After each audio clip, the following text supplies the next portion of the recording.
그동안 창세기 강의를 하다가 또 전도 설교도 하고 절기 설교도 하고 뭐 여러 가지 하다 보니까 많이 늦춰졌어요. 근데 이게 끝내야 되는데 50장까지 끝내야 되는데 안 끝내놔서 뭐가 좀 찝찝하고 그래요. 그래서 다시 시작을 해서 빨리 끝내야 되겠다 하는 그런 마음으로 오늘 창세기 강의 108번째입니다. 108번째. 그러니까 지난 마지막 그 창세기 45장을 했거든요. 마지막 설교가 뭐냐면은 형들이 요셉에게 절하다. 요셉에게 절하는 형들. 그러니까 요셉이 어린 시절에 꿈을 꾸었잖아요. 하늘의 별과 달이 해와 달과 별이 절하는 꿈, 볕단들이 절하는 꿈. 근데 그 꿈이 그대로 이루어진 거예요. 형들과 요셉이 극적인 상봉을 하는 장면이 창세기 45장에 기록이 되어 있습니다. 오늘은 이제 46장으로 넘어가게 됩니다. 제가 배경 설명을 조금 하고 또 본문의 말씀을 가지고 은혜를 나누기 원합니다. 자, 형들이 동생을 죽이려고 했습니다. 왜?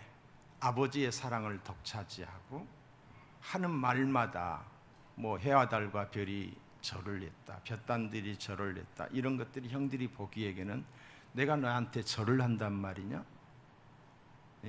아주 안 좋게 생각을 했어요. 그래서 죽이려고 했던 거예요. 죽이려고 우물에 던졌는데 그 우물이 마른 우물이라 거기서 죽지 않고 계속해서 소리를 지르면서 형 살려줘 막 형들에게. 그래서 다시 끄집어내가지고 어때요? 지나가는 상인들에게 요셉을 팔아버려요.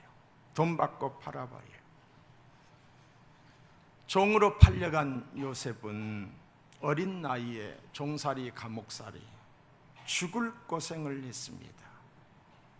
그런 요셉에게 하나님이 함께하사 애굽의 총리가 되었어요.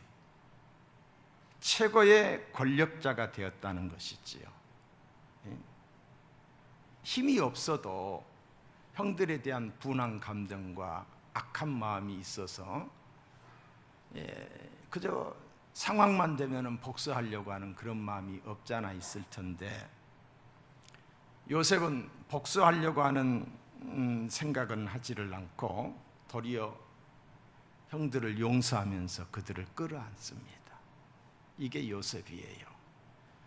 창세기 45장 7절로 8절에 보시면은 요셉이 말을 합니다. 하나님이 큰 구원으로 당신들의 생명을 보존하고 당신들의 후손을 세상에 두시려고 나를 당신들보다 형들보다 먼저 보내셨나니 그들이 팔아버린 것을 하나님이 보내셨다는 거예요. 그런즉 이리로 보낸 이는 당신들이 아니요 하나님이시라.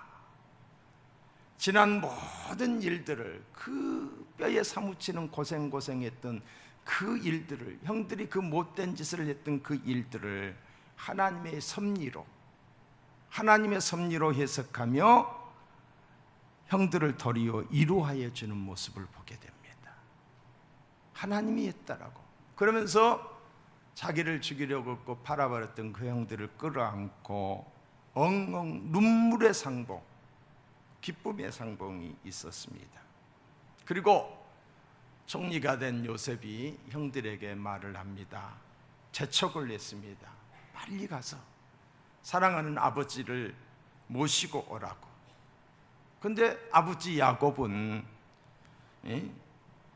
요셉이 죽은 줄만 알고 있었어요. 왜? 그 형들이 요셉의 옷에다 피를 묻혀가지고 오다 보니까 이 요셉이 옷이 있는데 피가 묻은 걸 보니까 짐승이 잡아먹은 것 같다고. 그렇게 그 형들이 말을 했기 때문에 야곱은 그렇게 알고 있었던 거지요. 그런데 죽은 줄 알았던 요셉이가 살아있을 뿐만이 아니라 당대 최고의 강대국인 애굽의 총리가 되었다는 말을 듣고 야곱이 어리둥절을 한 거예요. 형들이 부모에게 말을 하는 그 장면을 한번 볼래요? 26장 45절을 보시면 요셉이 지금까지 살아있어 애굽 땅 총리가 되었더이다. 형들이 아버지에게 보고하는 거예요.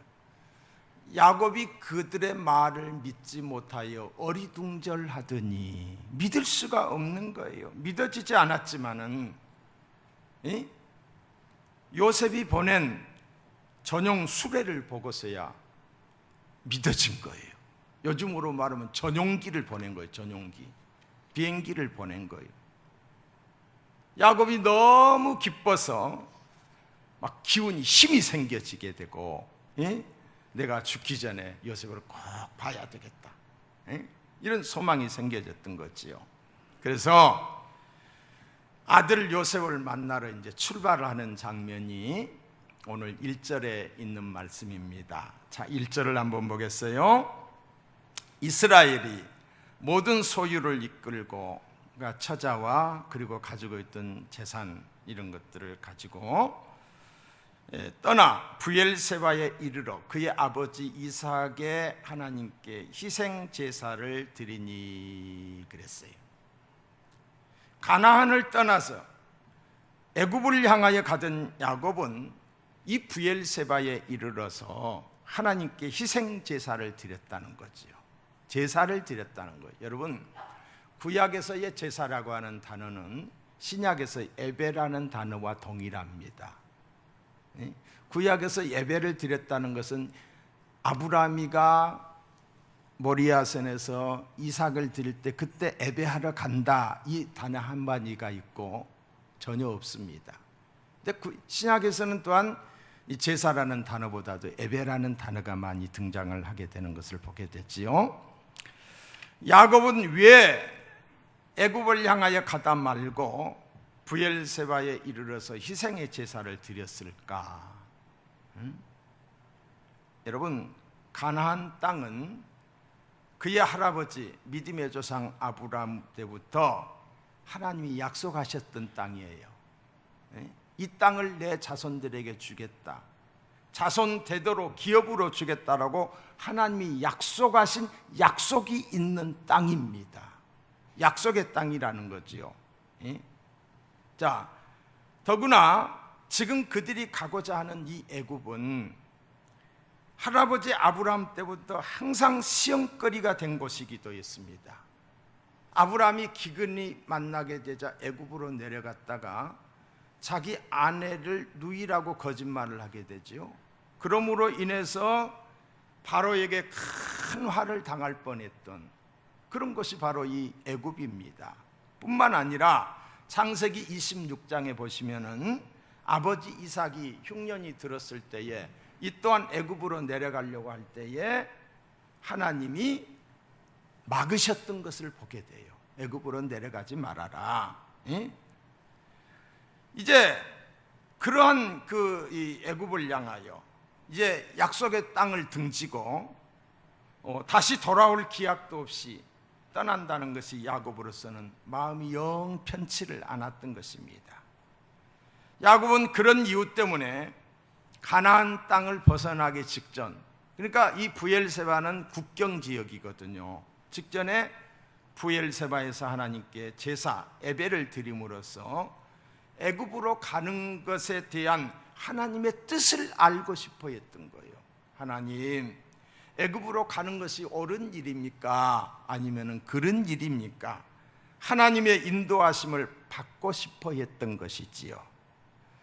야곱은 아들 요셉이, 죽은 줄만 알았던 아들 요셉이 자랑스럽게도 일국의 국무총리가 되어 있어요. 그리고 그 아들이 전용기까지, 전용수레까지 보내서 자기를 초청했어요. 이런 영광스러운 일이 어디에 있겠습니까? 만사를 제쳐놓고 숨에 달려가서 만나보고 싶었었겠지만은 그렇게 하지 않았습니다. 자신의 감정대로 행동하지 않고 하나님의 뜻을 구했습니다. 하나님이 기뻐하지 않으신다라고 한다면은, 하나님의 뜻이 아니라고 한다면은 아들 요셉을 만나는 것을 포기하고 애굽에 가지 않겠다는 거지요. 가나안에 그냥 있겠다는 것입니다. 야곱은 인생의 위기 때마다 하나님께 제사를 드렸어요. 하나님께 예배를 드렸어요. 단을 쌓았다라고 그랬죠. 제사를 통해 하나님의 임재를 경험했고 하나님의 지시를 받아서 다음 자리로 나아갔던 것을 보게 됩니다. 문제가 있을 때에 하나님께 제단을 쌓았대요. 어려움이 있고 문제가 있을 때마다 희생의 제사, 희생의 제사를, 양을 잡아 소를 잡아서 하나님께 예배를 드렸다는 거지요. 그 예배가 뭐야? 하나님을 부르는 거예요. 성경은 이렇게 말합니다. 시편 50편에 환난 날에 나를 부르라. 내가 너를 건지리니, 환난 날 어려움이 있을 때 나를 부르라. 내가 너를 건지리니 내가 나를 영화롭게 하리라고 했습니다. 사랑하는 성도 여러분, 여러분이 무슨 일을 시작하거나 결정할 때 하나님의 뜻을 물어야 합니다. 그것이 기도이고 그것이 예배입니다. 마음과 뜻과 정성을 다하여 예배를 드릴 때, 간구할 때 하나님의 보호하심과 하나님의 인도하심이, 하나님의 역사하심이 우리의 삶 가운데 나타나게 되는 줄로 믿습니다. 내가 아무리 100% 확신한다 할지라도 하나님의 도우심을 구해야 합니다. 기도해야 합니다. 예배해야 합니다. 야곱이 희생의 제사를 드린 것은 깊은 신앙에서, 믿음에서 나온 믿음의 행위였던 것이지요. 우리에게도 야곱과 같은 신앙적 자세가 있어야 됩니다. 믿음의 행위가 뒤따라야 된다는 거지요. 하나님은 순간순간 우리의 생각을 내려놓고 아버지의 뜻을 묻기를 바라고 그것을 기뻐하십니다. 그것이 기쁜 일이건 슬픈 일이건 혹은 아무리 바쁠 때라도 하나님께 나와서 아버지의 뜻을 묻는 자세는 성도가 반드시 가져야 될 기본 자세인 줄로 믿습니다. 그리고 하나님이 그걸 기뻐해요. 여러분, 나이 드신 아버지라고 해서 뒷방 할아버지신 취급을 하지 않고 자식된 자가 아버지의 지혜를 구하고 아버지 이렇게 하는데 기도해 주세요 라고 할 때에 아버지의 자존감이 높아지게 되고 기뻐하듯이 하나님도 마찬가지예요. 우리가 무슨 일을 할 때에 어떤 상황, 어떤 어려움이 있을 때에 하나님께 아뢰고 기도하고 하나님께 그걸 위해서 예배 드릴 때에 하나님이 기뻐하신다 이 말이에요. 이게 기본 자세예요. 여러분, 바를 정자, 정직할 때 이 바를 정자 있죠? 이는 위에 하나 일 밑에 멈출 지자가 합쳐진 것이 바를 정자입니다. 범사에 한 박자씩 멈춰서서 생각하면은 바르게 살 수 있다는 뜻으로 제가 해석을 해봤어요. 남이 한 게 아니라 내가 그냥 해석한 거예요. 하나님의 뜻을 알기 위해서 내 생각과 하던 일을 내려놓고 하나님 앞에서 시간을 가지면은, 어떤 시간을, 기도의 시간을 갖고 예배의 시간을 가지면은 하나님이 바른 길로 인도해 주셔요. 바르게 살 수 있다는 그런 뜻입니다. 대개 우리의 실수는 이렇습니다. 내 열정으로 일을 하다 보니까 일만 보이지 하나님이 안 보이는 거예요. 내 열정으로 일을 하다 보니까 내가 주인 되어 내가 합니다. 하나님은 설 자리가 없습니다. 하나님을 인정해야 되는데 하나님을 인정하지 않아요. 하나님은 인정하는 것만큼 역사하시는 거예요. 그게 믿음의 크기인데 기도 안 합니다. 예배도 소홀합니다. 아무리 바빠도 한 박자 늦추어서 하나님의 도우심을 구해야 돼요. 하나님께 기도하고 시작해야 돼요. 하나님께 예배드리며 하나님 이 문제를 해결해 주시옵소서라고 하나님의 도우심을 구해야 된다는 거지요. 여러분, 예배를 소홀히 할 때에, 기도하지 않고 일할 때에 뭐가 잘 되는 것 같지요? 그때 하나님은 궤도 수정을 하십니다. 바른 길로 가기 위해서 수정을 해요. 망하거나 병들게 하셔서 궤도를 수정하려고 해요. 바른 길로 가게 하기 위해서입니다. 그를 사랑하기 때문입니다. 여러분, 인공위성을 쏠 때에 궤도 수정이라는 이런 말을 많이 들어보지요. 과학자들이 각도를 계산하고 시간을 계산해서 인공위성을 쏩니다. 그렇다고 끝난 것이 아니에요. 그걸로 끝난 것이 아니라는 거지요. 거리가 너무 멀기 때문에 가면서 궤도 수정을 해야 합니다. 목표는 분명합니다. 의도도 분명합니다. 그러나 거리가 너무 멀고 불안하기 때문에 목표 지점에 갈 때까지 궤도 수정을 하는 거예요. 하나님도 우리의 궤도 수정을 하십니다. 하나님이 원하시는 자리에 있게 하기 위해서, 하나님의 기쁨이 되게 하기 위해서, 우리를 사랑하기 때문에 때로는 망하기도 하고 건강에 적신호를 갖다 주기도 하고 바른 길로 가야 하기 때문에 어려움이, 하나님이 허용된 어려움이 있다는 거지요. 기도가 우선이고 예배가 중요합니다. 야곱이 제사를 드립니다. 하나님께 희생의 제사를 드립니다. 제사를 드린 것은 믿음의 행동이었습니다. 우리도 무슨 일을 하기 전에 야곱과 같은 신앙적 태도가 있어야 됩니다. 예배가 있어야 됩니다. 기도하고 시작해야 됩니다. 기도로 하나님의 도우심을 구해야 됩니다. 사랑하는 성도 여러분, 예배를 등한하지 마시기 바랍니다. 예배보다 중요한 것은 없습니다. 예배가 참으로 중요합니다. 사역보다 중요한 것이, 일보다 중요한 것이 예배입니다. 예배가 우선이에요. 하나님의 임재 가운데 들어가는 것이 예배이고 하나님과 교제하는 것이 예배입니다. 일이 우선이 아니라 교제가 우선이에요. 하나님과의 교제권을 영접해서 하나님으로부터 받은 은혜로 사역을 감당해야 시험에 들지 않는 거예요. 모든 사역의 힘은 능력 주시는 자 안에서입니다. 예배가 있으면, 은혜를 받으면 사역이 피곤하지 않아요. 일이 피곤하지 않아요. 은혜로 하기 때문이에요. 은혜 없이 하니까 시험 드는 거예요. 예배를 통해 은혜가 있기를, 예배를 드릴 때마다 하나님의 넘치는 은혜가 여러분에게 있기를 축복합니다. 은혜 없이 열심으로 하려고 하다 보면 지치고 말아요. 시험 들고 말아요. 여러분, 베드로전서 4장 11절의 말씀을 보시면 누가 봉사하려면, 누가 일하려면 하나님이 공급하시는 힘으로 하는 것 같이, 하나님의 은혜로 하는 것 같이 하라, 이 말이에요. 은혜로 해라, 이 말이에요. 이는 범사에 예수 그리스도로 말미암아 하나님이 영광을 받으시게 하려 함이니, 하나님이 이를 통해서 영광 받는다는 거죠. 그에게 영광과 권능이 세세 무궁토록 있느니라. 우리의 일생이 예배 중심의 삶이 되어야 될 줄로 믿습니다. 우리의 삶이 예배 중심의 삶이 될 때 비로소 복되고 충성된 삶을 살아갈 수 있는 줄로 믿습니다.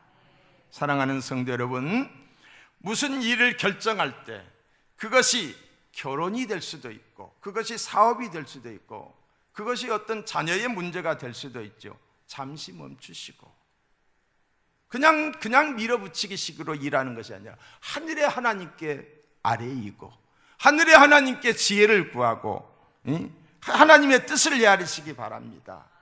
예배를 드리시기 바랍니다. 생사화복을 주장하시는 하나님께 예배하십시다. 하나님의 인도를 받게 될 줄로 믿습니다. 어리석은 사람은 사업을 하다 보면 어려운 일이 있을 수 있잖아요.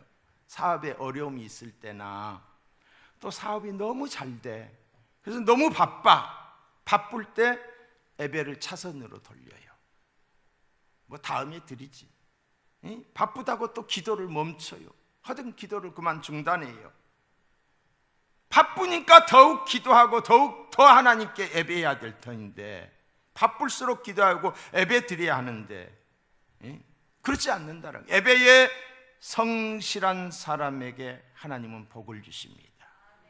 이러저러한 이유로 예배를 포기하거나 차선으로 미루고 바쁘다고 예배 안 드린다는 거예요. 별로 아프지도 않은데 아프다고 핑계대면서, 아파도 그 몸 가지고 월요일 날 되면 출근하면서 예배는 핑계거리가 되는 거예요. 예배는 절대가치입니다. 무엇으로도 대신할 수 없습니다. 무슨 일이 있어도 포기할 수 없습니다. 예배의 우선순위를 두시기 바랍니다. 바쁜 직장 생활과 사업에도 불구하고 예배의 우선순위를 두고 예배에 성실하신 분들을 볼 때 감사가 저절로 나와요. 축복이 저절로 나와요.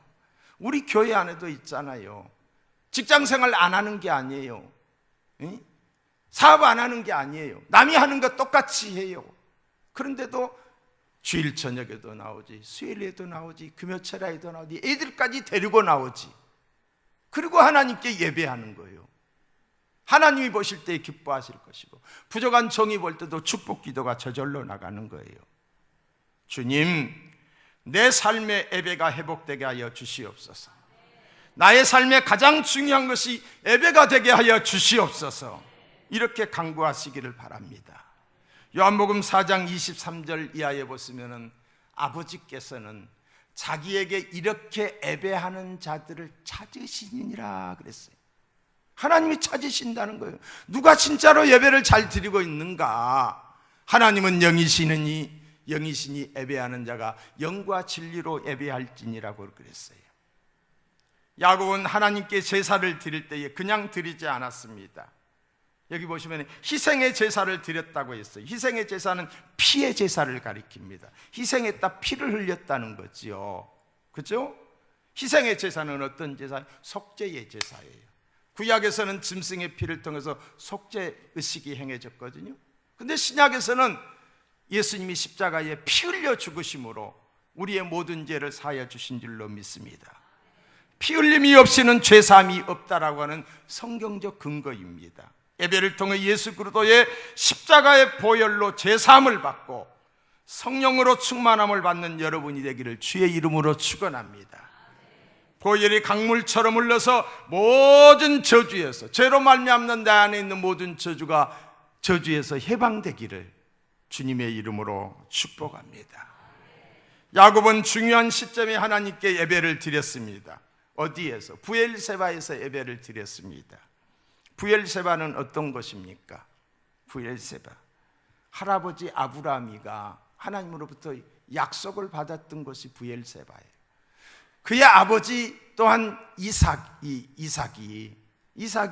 하나님으로부터 또한 계시를 받았던 것이 바로 이것이에요. 블레셋과 친교를 맺었던 것도 이것이에요. 여러분 창세기 21장 33절 이하에 보시면 아브라함은 부엘세바에서 에셀나무를 심고 거기서 영생하시는 하나님 여호와의 이름을 불렀다라고 그랬어요. 아버지 이삭도 마찬가지요. 26장에 보면 하나님으로부터 언약을 받는 것이었거든요. 야곱이 하나님께 희생 제사를 드렸던 부엘세바를 오늘날로 말하면은 구약의 제사가 예배가 되었듯이 이 부엘세바를 오늘날로 말하면 오늘의 교회를 상징하고 있습니다. 오늘의 교회가 뭐 하는 것이에요? 교회는 교육 장소가 아니에요. 물론 교육이 있지만은, 교회는 친교 장소가, 물론 친교가 포함되어 있지만은, 중요한 것은 이것은 예배하는 예배당이에요. 아멘. 구원선이에요. 많은 사람을 구원하는 구원의 방주예요. 교회는 기도하는 집이라고 그랬어요. 내 집은 만민이 기도하는 집이라.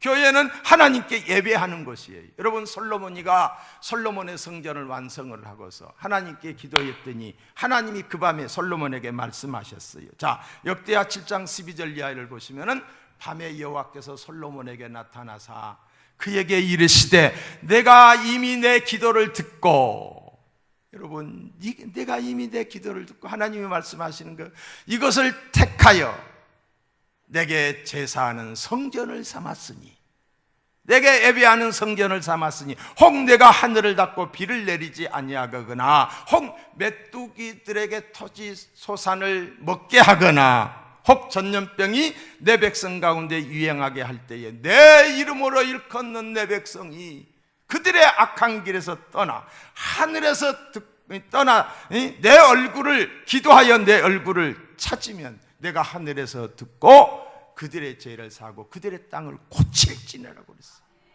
어디에서 기도하면은 이곳에서 기도하면은 할렐루야. 야곱이가 브엘세바에서 하나님께 희생의 제사를 드렸어요. 그랬더니 하나님이 그 기도를 들으셨다는 거지요. 야곱은 하나님의 뜻이 어디에 있는지 몰라서 안타까워서 그것을 알고자 희생의 제사를 드렸던 것입니다. 그런데 하나님이 응답하셨어요. 자, 3절을 볼까요? 하나님이 이르시되 나는 하나님이라. 내 아버지의 하나님이니 애굽으로 내려가기를 두려워하지 말라. 두려워하지 말라. 내려가도 된다는 거지요. 내가 거기서 너로 큰 민족을 이루게 하리라. 두려워하지 말라고 그랬어요. 왜 두려워하지 말라고 했느냐? 4절에 보시면은 하나님이 함께 하시겠다라고 했어요. 내가 너와 함께 애굽으로 내려가겠고 정녕 너를 인도하여 다시 올라오게 할 것이다. 무슨 말이요? 하나님이 인도하겠다는 거요. 하나님이 보호하겠다는, 하나님이 지키겠다는 약속입니다.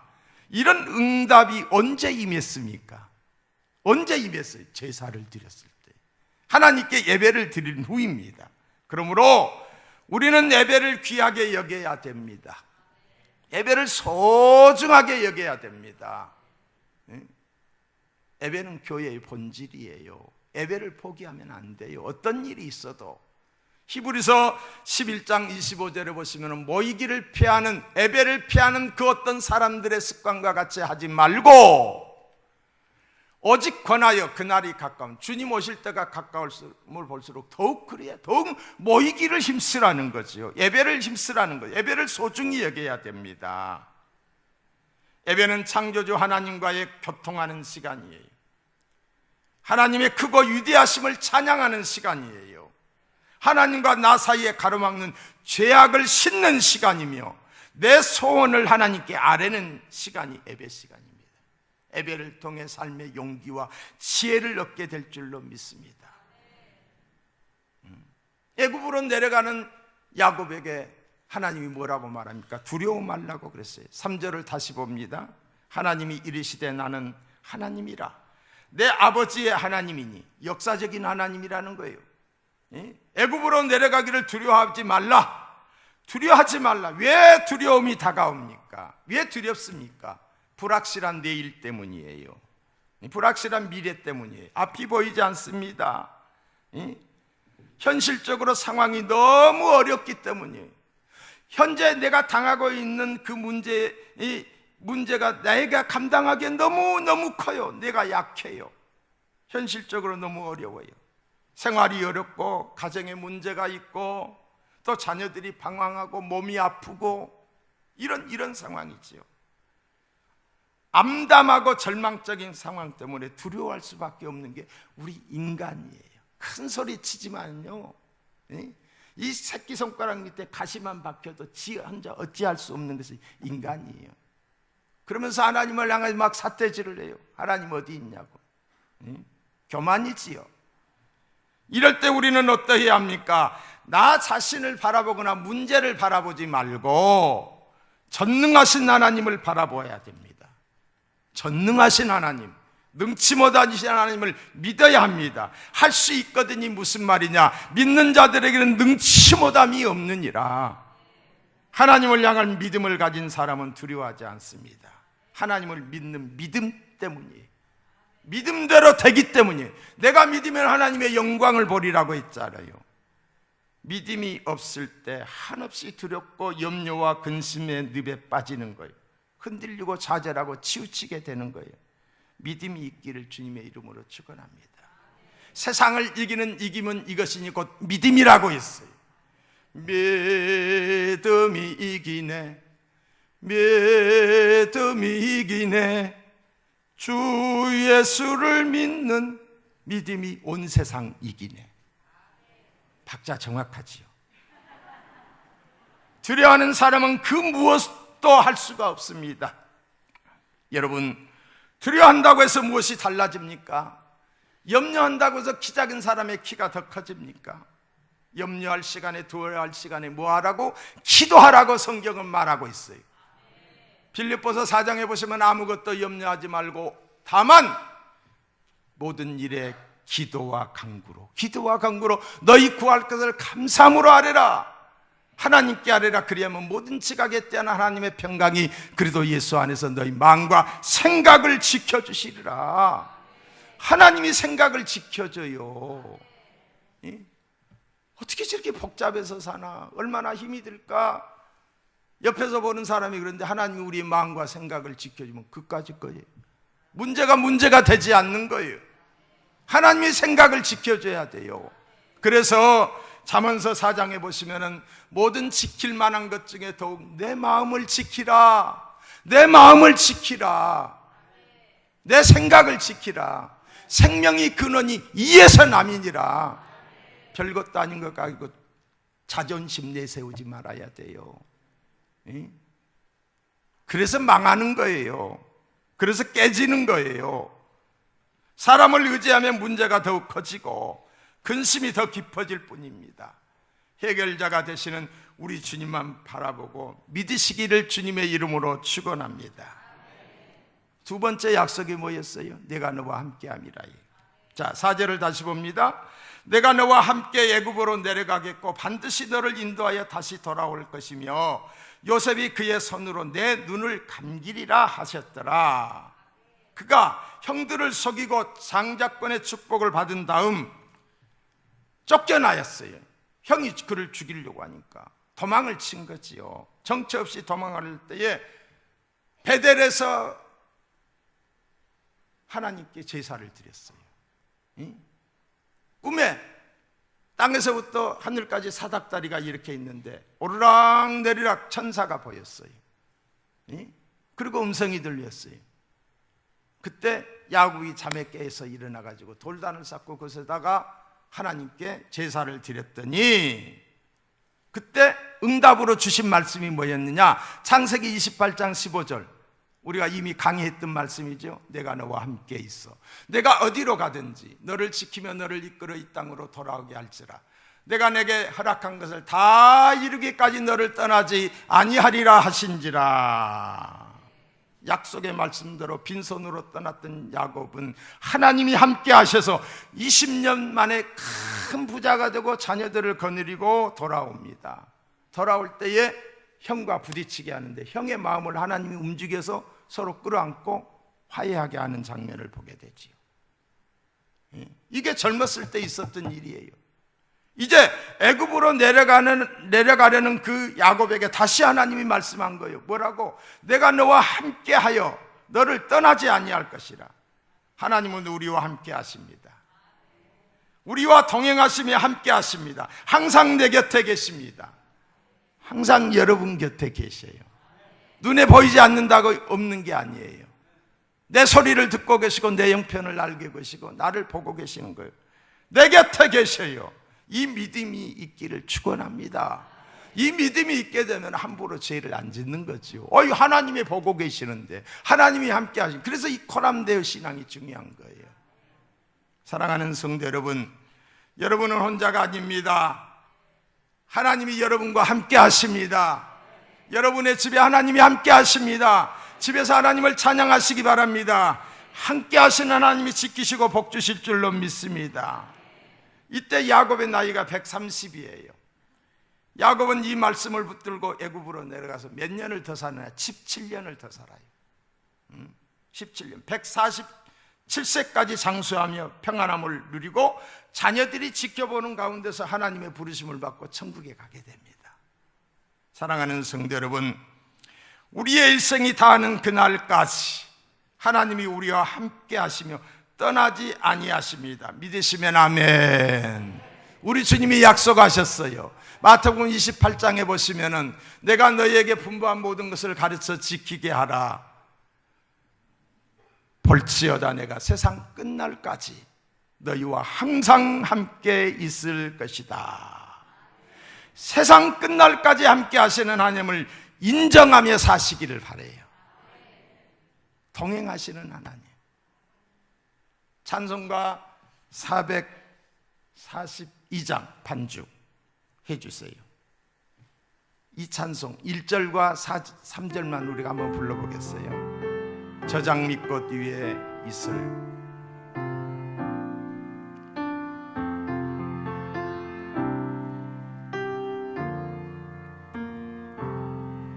저장미꽃 위에 이슬 아직 맺혀 있는 그대 귀에 은은히 소리 들리니 좋은 성 분명하다.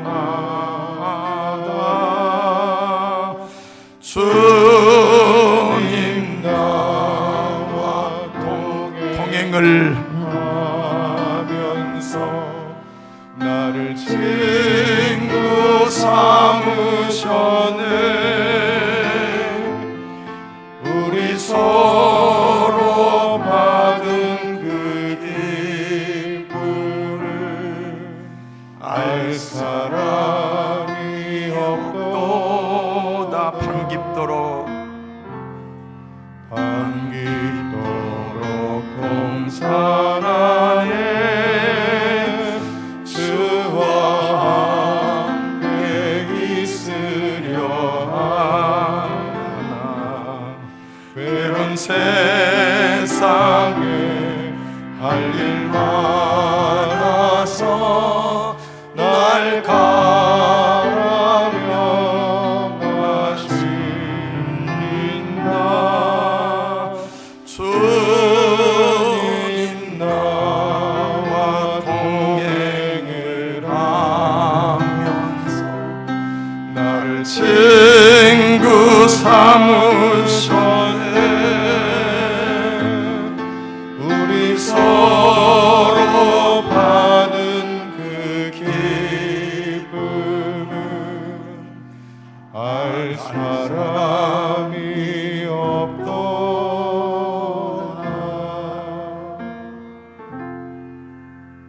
연인들의 사랑을 다른 사람이 모르잖아요. 하나님의 사랑을 경험한 자만이 아는 줄로 믿습니다. 그 사랑 때문에 행복자가 되시기를 축복합니다. 자, 46장 4절을 다시 봅니다. 거기 보시면은 요셉이 그의 손으로 내 눈을 감기리라 하셨더라 그랬어요. 이 말이 무슨 말인지 아세요? 가족들이 보는 앞에서 살 만큼 다 연수의 연한을 다 채우시고, 응? 자가족들이 보는 앞에서 천국에 갔다 이 말이에요. 여러분 기도하시기 바랍니다. 하나님, 나의 남은 삶이 이 땅에서 건강하게 총이 어둡지 않고, 기운은 나이가 들면 좀 부족할 수 있지만은 살 만큼 사시다가 하나님이 오라 하실 때에 믿음의 말을 남기고 자녀들에게 유언하고 우리 천국에서 만나자, 천국에서 만나자, 이런 말을 하고 갈 수 있다라고 한다면 이게 얼마나 큰 축복이에요. 나이 들어서 갈 때에 고생하고 그리고 이상한 말들을 하다가 가는 것보다도 여러분 기도하면 기도하는 대로 될 줄로 믿습니다. 이야기입니다. 어느 부자가 죽을 때가 됐어요. 많은 큰 부자예요. 자기 재산을 천국으로 가져가겠다고 졸랐어요. 누구에게? 하나님께. 계속 졸으니까 하나님이 허락을 하시면서 한 가지 조건이 있다. 그것은 네 재산을 한 가방 하나에다 꽉 담아가지고 오느라 그랬어요. 부자는 자기 재산을 모두 팔았어요. 그리고 세상에서 가장 귀하다라고 하는 금으로 바꾸었어요. 금으로. 그리고 가방에다 이렇게 들고 들어가는데 베드로가 문지기를 쓰고 있다가 베드로가 소지품 조사를 하는 거예요. 부자는 내가 하나님 앞에 허락을 받았는데 나 가지고 들어가겠다라고 말을 했어요. 베드로가 가방 문을 딱 열어보면서 깜짝 놀란 거예요. 왜 깜짝 놀랐느냐? 천국의 도로 포장하는 것을 가지고 왔기 때문이에요. 여러분, 천국의 길은 황금길입니다. 길이 황금이라니까요. 성경이 그렇게 말하고 있어요. 내 말이 아니에요. 자, 계시록 21장 21절을 보세요. 그 12문은 12진주니, 문이 진주로 되어 있어요. 각 문마다 한 개의 진주로 되어 있고, 진주가 얼마나 크면 문이 저러겠어요. 성의 길은 맑은 유리 같은 정금길이라. 정금길이라. 성의 길이 뭐라고요? 정금길이라는 거예요. 정금길. 우리 신앙인의 끝은 죽음이 아닙니다. 지난주에 제가 천국과 지옥에 대한 설교를 했잖아요. 천국에 가는 자가 있고 지옥에 가는 자가 있어요. 그곳에 가게 되면은 우리가 길을 걷는데 황금길을 뚜벅뚜벅 걷게 될 줄로 믿습니다. 금이 세상에서 귀한 거지, 돈의 가치를 기준으로 한 거지, 그게 천국에까지 무슨 그게 귀하겠어요. 여러분, 천국 백성 되기를 축복합니다. 계시록 22장에 보면 천국에 대한 소개가 나와요. 그 성곽은 복욕으로 쌓였고 그 성은 정금인데 맑은 유리바다 같더라. 그 성의 성곽의 기초석은 각석 보석으로 꾸며졌는데, 첫째 기초석은 벽옥이요, 둘째는 남보석이요, 셋째는 옥수요, 넷째는 녹보석이요, 다섯째는 홍만호요, 여섯째는 홍보석이요, 일곱째는 항옥이요, 여덟째는 녹옥이요, 아홉째는 담항옥이요, 열째는 비치옥이요, 열한째는 청옥이요, 열두째는 자수정이더라. 여러분, 하나님이 요한에게 보여준 것을 요한이 그대로 기록한 거예요. 계시록은 하나님이 보여준 것을 그대로 쓴 거거든요. 근데 저희 선배, 고향 선배가 되시는 이경순 목사님이라고 하는 분이 군목으로 있을 때에 죽었어요. 3일간 죽었어요. 근데 죽고 난 다음에 깨어났어요. 천국을 갔다 왔다는 거예요. 천국을 갔다 왔으면 좀 말해봐라, 천국이 어떻게 생겼더냐 했더니 그분이 하는 말이, 세상에 어떤 언어로도 수식할 수 없다. 세상의 그 무엇과도 비교할 수 없다. 나는 그것을 어떻게 표현할 수가 없다. 너무 좋은 곳이다. 우리가 앞으로 가게 될 고향, 천국이 바로 이런 곳입니다. 사랑하는 성도 여러분, 천국에서 우리 주님 만날 때에 잘했다 칭찬받는 저와 여러분 되기를 축복합니다.